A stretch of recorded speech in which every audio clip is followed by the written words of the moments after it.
Yeah, they were having this discussion right before all of this happened, calling that area a dangerous place. And they say it's an area where officers have struggled to strike a balance between keeping the peace and using force. Today, the chief and the mayor announcing some reforms, that including some that will change what the next protest could look like.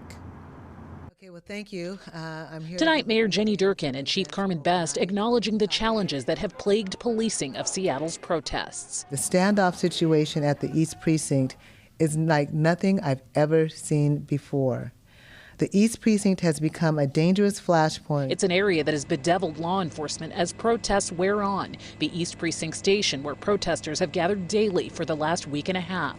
Skirmishes erupted last night, and police responded swiftly.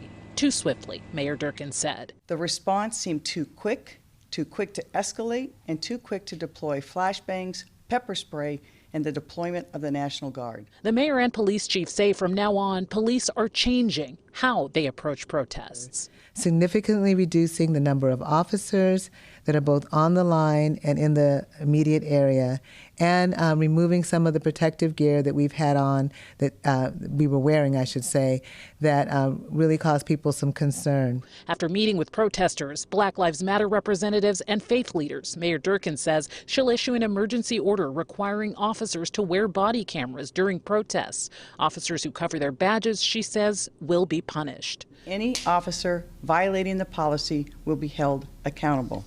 But the mayor's critics say the police response has been too harsh and the reforms are too little, too late. Durkan must go, and if she doesn't resign, on behalf of the movement as a city council member, I will be bringing articles of impeachment. Words that Durkan called a distraction. It is imperative that we not let this moment in American history get drowned by politics as usual, and I won't let it happen.